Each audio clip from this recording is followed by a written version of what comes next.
Hello,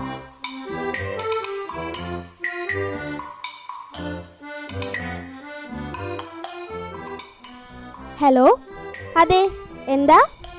പരിസ്ഥിതി ദിനമോ? ആ, നാളെ വല്ല മരവും നടാൻ പോകണോ?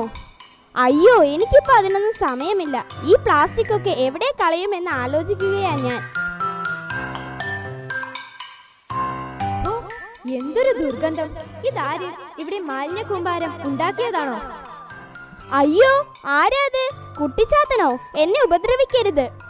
ഭയക്കണ്ട മനുഷ്യ, ഞാൻ നിന്നെ ഉപദ്രവിക്കാൻ വന്നതല്ല.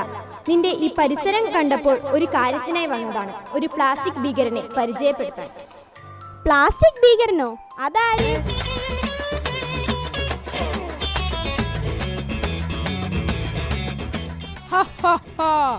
ഞാനാ പ്ലാസ്റ്റിക് ഭീകരൻ, ഭൂമിയെ വിഴുങ്ങാൻ വന്നവൻ. എന്റെ ആഹാരം ഈ പ്ലാസ്റ്റിക് മാലിന്യങ്ങളാണ്. അയ്യോ, ഇങ്ങനെ ഒരു ഭീകരൻ! കണ്ടോ മനുഷ്യ, നീയും നിന്നെ പോലുള്ളവരും വലിച്ചെറിയുന്ന ഈ പ്ലാസ്റ്റിക് ആണ് ഇവന്റെ ശക്തി. ഇവൻ ഭൂമിയെ രോഗിയാക്കുന്നു, ജീവജാലങ്ങളെ നശിപ്പിക്കുന്നു. എന്നെ ആർക്കും തടയാൻ കഴിയില്ല. ഞാൻ എല്ലായിടത്തും നിറയും. എന്താ അവിടെ ഒരു ബഹളം? അയ്യോ, ഈ പ്ലാസ്റ്റിക് രാക്ഷസൻ വീണ്ടും വന്നോ? എടാ പ്ലാസ്റ്റിക്കേ, നിന്നെ ഞാൻ ഇന്ന് വെറുതെ വിടില്ല. അവിടെ നിൽക്കടാ. ആരായി കിളവി? എന്നെ തടയാൻ വന്നിരിക്കുന്നു. കിളവി അല്ലടാ, പ്രകൃതിയെ സ്നേഹിക്കുന്ന ഒരു അമ്മയാ ഞാൻ. നിനക്കറിയില്ല പ്രകൃതിയുടെ ശക്തി. എന്റെ ഈ വടിക്ക് നിന്നെ അയ്യോ,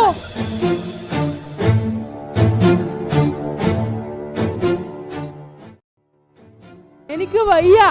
ഈ വടി വന്ന് എന്റെ പ്ലാസ്റ്റിക് വസ്ത്രം മുഴുവൻ കീറി മുറിക്കുന്നു. കണ്ടോ മനുഷ്യ, ചെറിയൊരു വടിക്ക് പോലും ഈ ഭീകരനെ പേടിപ്പിക്കാൻ സാധിച്ചു. നിങ്ങൾ ഇനി പ്ലാസ്റ്റിക് ഉപേക്ഷിച്ചാൽ ഇവൻ ദുർബലനാകും. അമ്മൂമ്മേ, കുട്ടിച്ചാത്ത, എന്നോട് ക്ഷമിക്കണം. എനിക്കിപ്പോ കാര്യങ്ങൾ മനസ്സിലായി. ഈ പ്ലാസ്റ്റിക് മാലിന്യങ്ങൾ നമ്മളെ തന്നെ നശിപ്പിക്കും. അതേ മോനെ, പ്രകൃതിയെ നമ്മൾ അമ്മയെ പോലെ സ്നേഹിക്കണം. ഒരു തൈ നടുന്നത് ഒരു ജീവൻ നടുന്നത് പോലെയാണ്. പ്ലാസ്റ്റിക് ഒഴിവാക്കുന്നത് വലിയൊരു പുണ്യമാണ്. ഈ നിമിഷം മുതൽ ഞാൻ പ്ലാസ്റ്റിക് ഉപയോഗം കുറയ്ക്കും. മാലിന്യങ്ങൾ ശരിയായി സംസ്കരിക്കും. എല്ലാവരും ഒരു തൈ നടുകയും പരിസ്ഥിതിയെ സംരക്ഷിക്കുകയും ചെയ്യണം. അതാണ് വേണ്ടത്. ഈ ഭൂമി നമ്മുടെ വീടാണ്.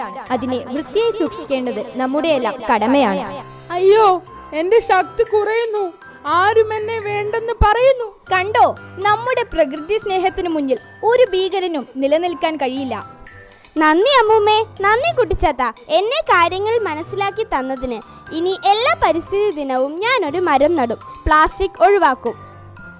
ഓർക്കുക, പരിസ്ഥിതി ദിനം ഒരു ദിവസം മാത്രമല്ല, ഓരോ ദിവസവും നമ്മൾ പ്രകൃതിയെ ഓർക്കണം. പ്ലാസ്റ്റിക് വേണ്ട, പ്രകൃതി മതി.